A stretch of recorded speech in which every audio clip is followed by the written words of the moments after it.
Welcome back. Today we're visiting with Paraiso Brewery in Central California.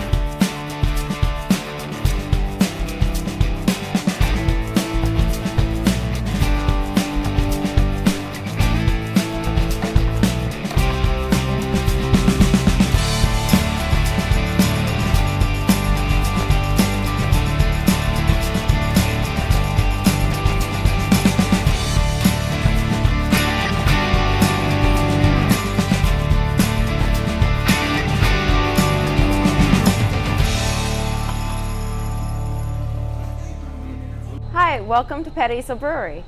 My name is Erica Alvarez and I am the head server here at Paraiso Brewery. We are a brewery located in Central Valley, California in a little city called Los Banos. We are located off of Highway 152. Jesse, our brewmaster, developed his passion for microbrewing while he was serving in the United States Marine Corps. By partnering with friends, they decided to open the Paraiso Brewery. Paraiso Brewery opened their doors in September of 2016. Paraiso Brewery offers a wide variety of specialty craft beers. We make everything from double IPAs to chocolate stouts. We also make our own in-house specialty brews, like our Doña Chela's Mint Tea Lager, the Pepino Peligroso Cucumber Lager, and a hibiscus-infused brew called the One Night Stand. We offer high-quality stainless steel growlers that keep your beer tapped fresh. Come back and refill your growler at any time. Thank you very much, Erica, for that introduction to Paraiso Brewery. Following is an interview with Jesse, the head brewmaster at Paraiso. I hope you enjoy. So how did you get started brewing? It was a hobby. I bought myself a home brew system, a kit. Started doing that. It was fun, but it got kind of boring because it was just like generic recipes and stuff. So I kind of looked into doing an all grain, which is from scratch, and started doing that stuff. And, it was fun, but it got a little boring. And then my buddy from Canada, who's a Canadian Marine, I was his sergeant, and he was just new to the unit. So I asked him, "What do you want to do in the future?" And once you got out of the Marine Corps, he said he wanted to open a microbrewery. I started laughing, and he said, "What, you think it's funny? You think I can't do it?" I'm like, "No, I have everything at my house, and we can start brewing whenever you want." So he came over, and we started brewing. We made a small batch. Then we looked online, and I found a system so we went and picked that up, and then we just started brewing every weekend. Started entering competitions, started winning. So we just went for it. So you started brewing with your military buddies? Yeah. So there are a lot of guys in the military that there is some, but not much. But I mean, in Southern California, there's so many breweries everywhere you go. It's just kind of a hobby that we'd go to different breweries, check stuff out. And we thought we could make it better or make something different that no one's making. So we make different, unique beers here. When did you start drinking craft beers? What was your introduction to the craft beer? I would say Stone. Stone was the first one I actually went to, the big brewery in Southern California. That was years ago. And then I seen they started blowing up and just getting huge.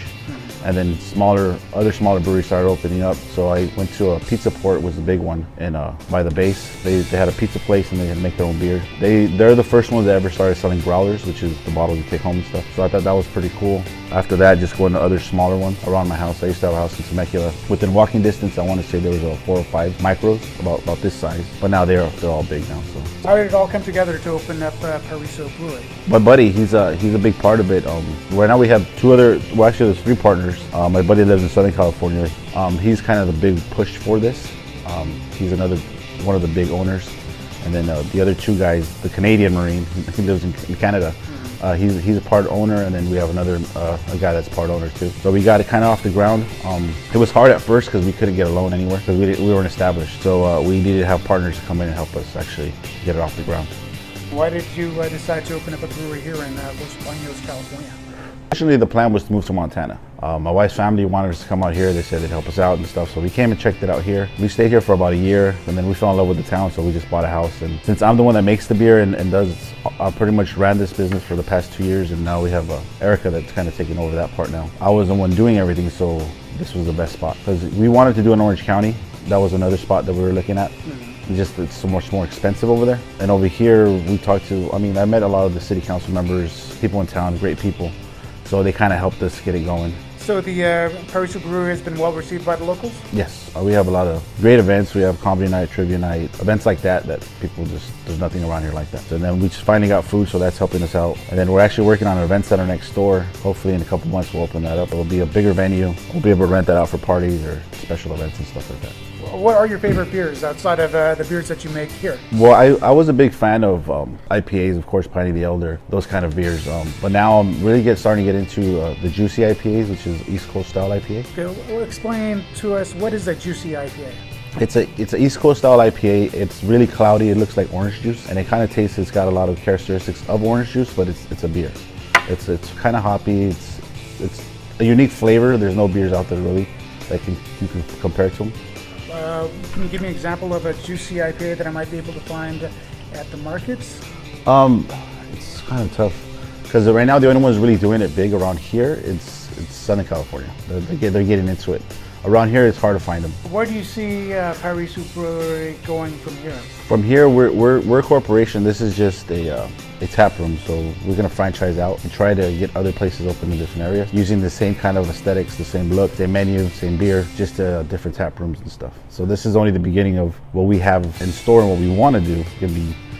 It depends on how it goes here, but right now the way it looks is we want to use this as an example of what we can do and then go somewhere else in bigger towns. This is a really small town and we're doing okay in a small town. We can imagine if it was a huge city. That's kind of the goal. And you brew everything in-house? Yes.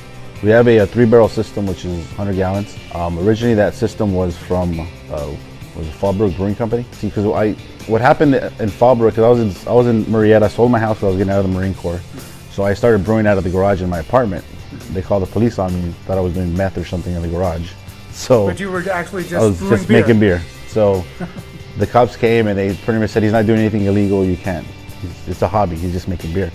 So the way they got me is, I guess on my lease it said that I can only store things there, I can't do any hobbies. So I started brewing in the kitchen of a small apartment. My wife wasn't too happy. And then I went to the brewery over there and I talked to the guy and I told him what happened. And he said, just bring your stuff back here and brew in the back of the brewery. So he's kind of my mentor. He helped me out, get a lot of my recipes down and stuff like that. And then once he expanded, we bought his old equipment.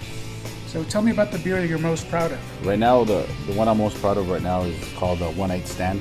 It's an IPA, but it's got hibiscus flower in it. So it makes it a different color. Great flavor. Everyone really likes that beer right now, and no one has a beer like that out there. So it's pretty cool.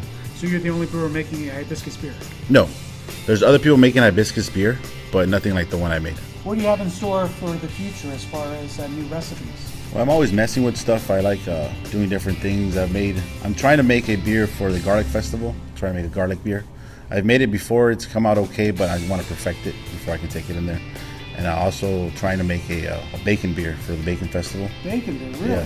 How do you get the bacon in there? You infuse it by, there's different ways of doing it. You can boil it off. I don't have the actual way I'm going to do it yet. I've tried different techniques. None of them have worked out. It's a work in progress. Yeah, so I'm still trying to figure that part out. So there's a lot more. There's still a lot of room to experiment in. There's the craft beer. There's a lot of different recipes. There's hundreds of types of yeasts, hundreds of types of grain, a bunch of different types of hops. So the combinations are endless. And with that, we conclude the interview. Thank you very much for listening in. Don't forget to subscribe. More taco reports are coming your way.